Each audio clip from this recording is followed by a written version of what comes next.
So hello everyone, in this tutorial I hope you all are fine and we will do something known as switch case. As usual, if you are from any other programming language it's fine, and if you are new into JavaScript then you need to understand this, but this is something I believe which is not very important and there are less used cases, but still it's better to know this. So it's something very similar to if-else, maybe in a bit cleaner and neater way, but maybe it doesn't satisfy all the use cases. But so in simple state, we can say switch statement is used to perform different actions based on certain conditions. Okay, suppose let fruit equals to apple. Okay, so here we are going to find the use case, and so this is the condition is fruit and there will be a case. Okay, case if it's apple,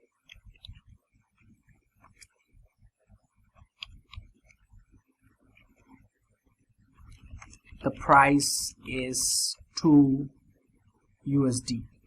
Fine. Then there will be a break after each condition. Okay, so in this way, so suppose there can be many fruits, papaya, orange,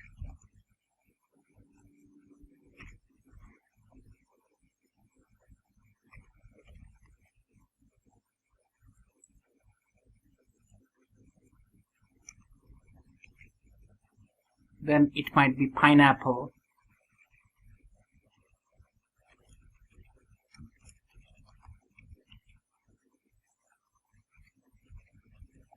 okay, and the default thing, and if none of the fruit matches then there will be something which is default. Okay, so default is console log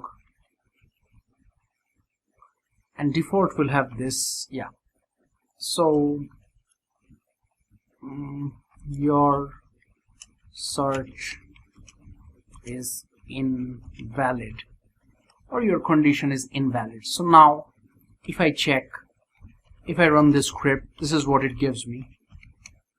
Okay, the price is 2 USD. Now if it's something like this,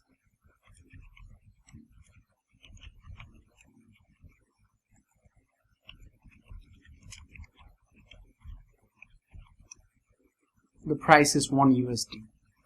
Okay, so the price of pineapple is 1 USD. I don't know whether pineapple is this cheap or not. On the other hand, if I search something like this, peach,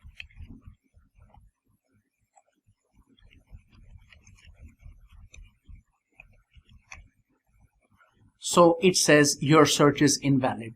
So this is very much like if-else and in a much clearer way. Not something which is very important, but it's good to know. So I believe the control flow is finished, and now you know what different type of loops and what the switch case these things are.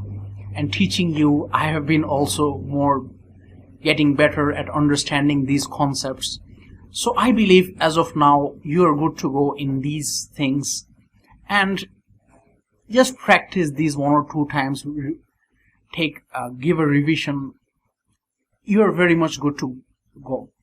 So that's very much it as of now, and hopefully we'll just have one more thing in the control flow is known as ternary operator, which is very easy, which will probably take 2 or 3 minutes to understand. And that's very much it. So see you in the next tutorial. Thank you.